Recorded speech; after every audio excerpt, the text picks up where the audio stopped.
eu quero ressaltar, antes de mais nada, o trabalho em equipe e a colaboração e extrema dedicação de toda a equipe do setor de homicídios, dos policiais do GDE, dos delegados que acompanharam o caso, Dr. Fábio, Dr. Tiago.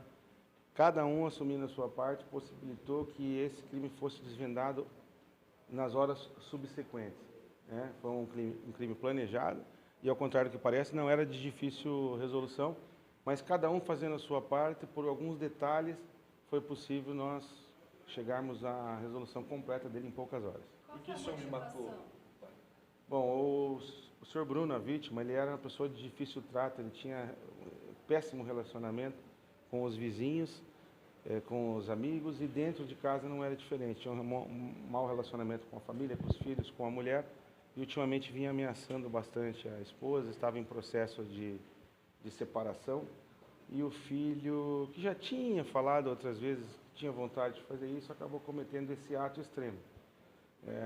No local dos fatos, quando ele chegou, seria o primeiro momento de ter o contato com o pai morto ali, nos chamou a atenção o fato que ele não olhou para a pessoa que estava morta, não teve curiosidade de ver, não chorou, não pediu nada para a polícia, só pediu bênção para a mãe, e a troca de olhares com o irmão nos levou a desconfiar.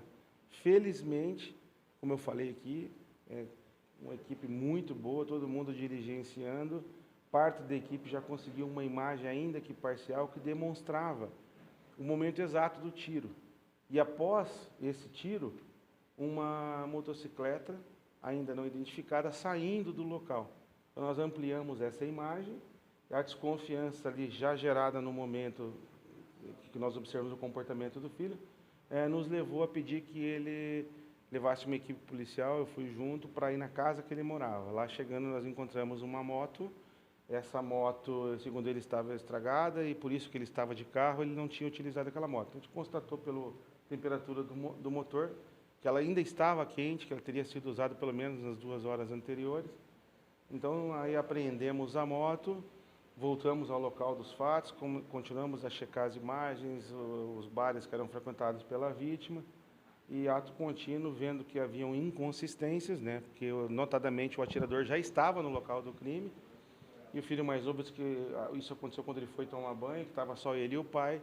A gente já fez o interrogatório ali na hora e eles acabaram confessando. Depois, na sequência, foi recuperada a arma do crime, foi confessado em detalhes como que ele planejou tudo isso. E a gente fica muito triste com essa situação, inclusive com a prisão de um adolescente de 14 anos, mas é aquilo que eu falei. A prisão desse adolescente, a manutenção não interessa à polícia, mas a gente cumpriu o dever profissional de prendê-lo também. O menor não chegou a ver ali a cena? Não. Não, mas ele sabia que ia ocorrer, ele ficou no banheiro. Doutor, esse maior, ele tem algum envolvimento? Tem ficha criminal ou não? Ele disse para o senhor como é que ele conseguiu essa arma? Na realidade, como isso aconteceu ontem, deu tempo apenas de checar a arma e ver se ela tem origem lista. É uma arma que não tem cadastro, possivelmente Paraguai. Nós não sabemos ainda se ele tem passagem enquanto adolescente. É possível que tenha, isso aí é mais difícil de checar, e ele não tem antecedentes criminais. A motivação seria violência doméstica, mas o que ele falou no interrogatório? Teve algum estopim para ele chegar a matar o pai? Veja bem, ali no local do crime, quando o adolescente abriu primeiro para a polícia tudo que estava vendo, e ele falou que o pai afiava a faca na parede enquanto a mãe dormia, que eles dormiam no mesmo quarto em camas separadas, e ele constantemente dizia que ia estripar a mãe com as facas, ia tirar. Era uma ameaça muito violenta, moral. E ele, quando ele me contou esse fato, que ele ficava afiando as facas ali para provocar a mãe e tal, eu pedi para ver as facas e ele falou: minha mãe escondeu. E ele mostrou onde acontecia isso. Então tinha um esconderijo dentro da cozinha, onde a mãe escondia por medo de morrer, escondia essas facas. Essas facas foram apreendidas, né? Então, assim, nós não temos dúvidas da versão apresentada pelo adolescente de que a vítima era uma pessoa realmente de difícil trato e que ameaçava a mãe foi ouvida ainda ontem. Então, por isso que a gente considera que a motivação está explícita, né? O filho fez isso porque não aguentava mais ver a mãe sendo ameaçada, achincalhada, e acabou cometendo esse ato. Ele tinha uma mágoa muito grande do pai dele. Anos atrás, quando ele colocou o brinco, o pai dele surrou ele na rua, na frente de todo mundo, expulsou de casa, ficou uma semana fora. Então, uma mágoa que já vinha e desembocou, né, nessa premeditação, nesse ato extremo. E, repito, parabéns à equipe toda aí que desvendou em tempo recorde. Doutor, a mãe não tinha conhecimento da intenção do filho mais velho? Não, isso está bem delimitado. Ela estava trabalhando, ela não tinha conhecimento, ela foi pega de surpresa. Apenas os 2 meninos é que sabiam. Doutor, desde quando estava planejando?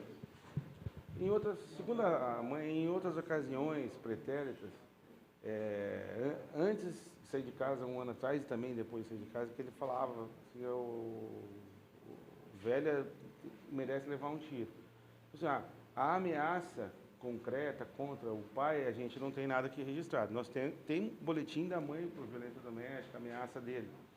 Então, era uma coisa que ele desenvolvia já há algum tempo, essa ideia, né?